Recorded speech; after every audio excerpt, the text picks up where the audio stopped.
Hey everybody, this is Anne. I think that all of us potters who make bowls in their studios have at one time or another looked at that bowl shape and thought to themselves that it reminded them of a certain flower. The shape lends itself easily to flowers like daisies or zinnias or even magnolia blossoms. For this video, I took that inspiration and decided to create my own flower bowl with a bit of a twist. The first thing I did was to create a paper template with a center and 5 connecting petals. I also cut out an individual petal shape a little smaller than the main template and a duplicate of the center. I adjusted my slab roller down to 1/8 of an inch and rolled out a slab.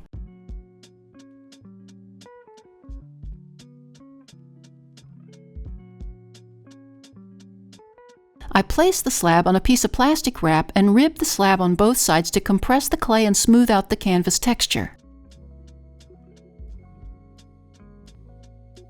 I placed the large template on the slab and cut it out with my sharp pointed tool.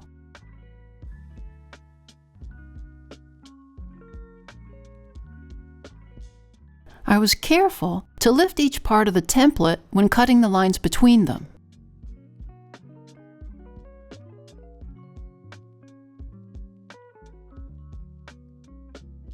I removed the excess clay and set that aside for a moment.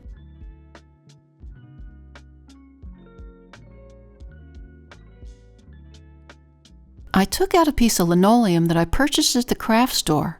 These are very inexpensive and easy to carve into. I placed the smaller petal template on the linoleum and traced around it. These linoleum cutters are also inexpensive and can be found alongside the linoleum sheet. There are different blades available in the cutter kit. I'm using the larger size V-shaped blade. Starting at the center at the top, I began slicing lines down towards the bottom edge. You don't have to connect each line from top to bottom. The design will look better with the more variety in the line widths and the sizes that you make.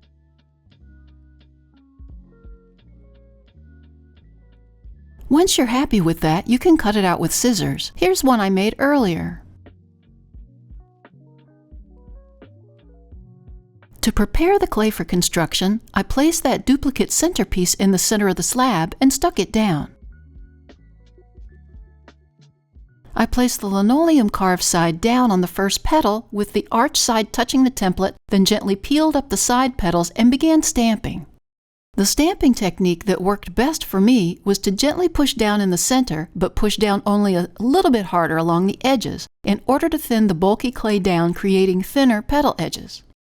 I cut away the excess clay from around the template, and when I removed the template, I had this nice textured petal.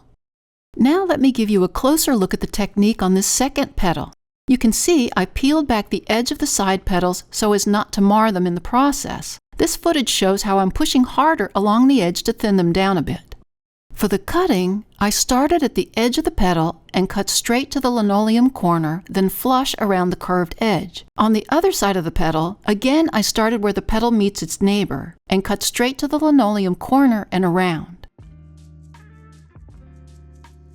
I removed the excess clay.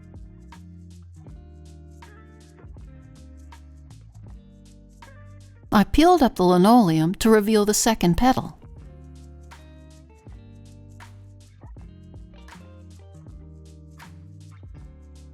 I continued working like this around each of the 5 petals.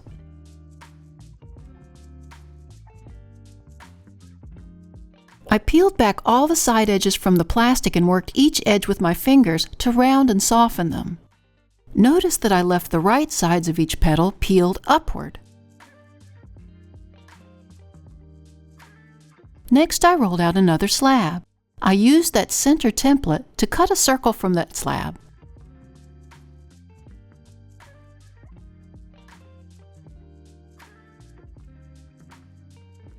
Using my bevel cutter, I beveled the edge of the circle the best that I could.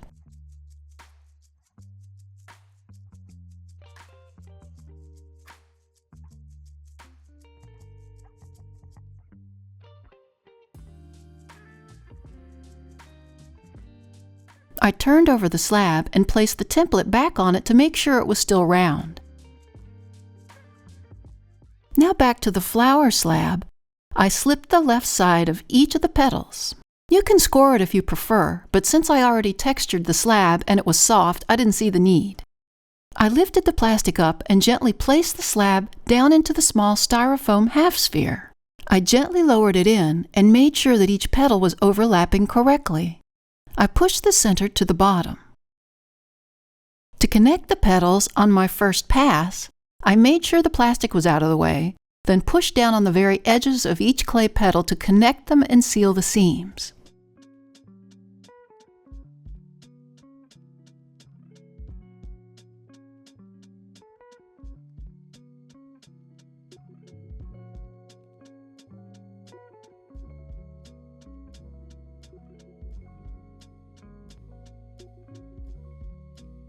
On my second pass, I used the petal-shaped blade of my cleanup tool to clean up the excess slip and straighten my lines.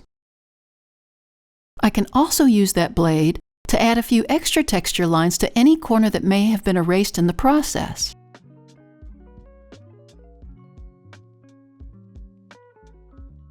Of course, the bowl's very thin, so to make it a little less fragile, I'm adding another layer to the center.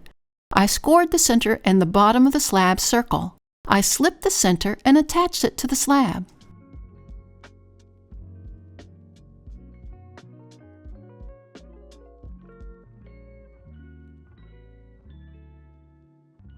I worked the edge of the slab to the bowl with my finger and sealed the seam. To finish off the back side, it's best to wait until the piece stiffens up a bit, but for demonstration purposes, I'll show you on this one. I placed my hand over the bowl, then turned over the mold and let it drop into my hand. I removed the mold and the plastic. I then wet my fingers and worked the edges of the petals down to the bowl to seal the seams, then ribbed the plastic marks out of it.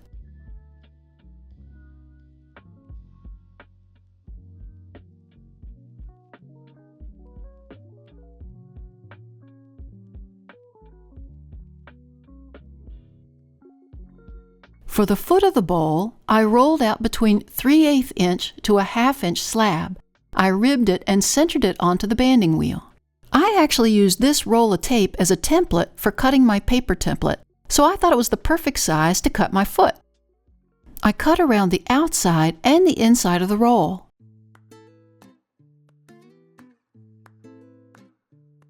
I then removed all the excess clay.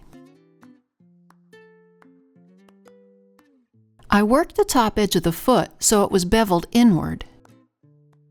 It's best to do the connecting of the two pieces when they're leather hard, but for the demo, I'll show you now. I scored the top beveled edge, and I slipped the edge. Again, I just turned over the mold to release the bowl and peel away the plastic.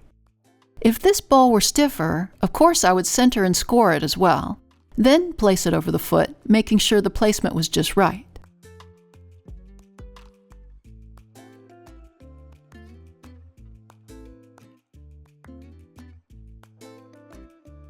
Okay, now that looks centered.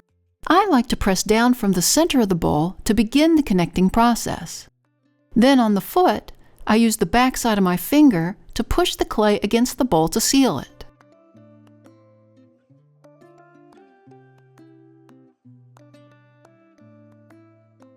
There it is from start to finish. I'm very happy with how that looks. Now here's one that I created earlier. It's bone dry and I had no cracking issues.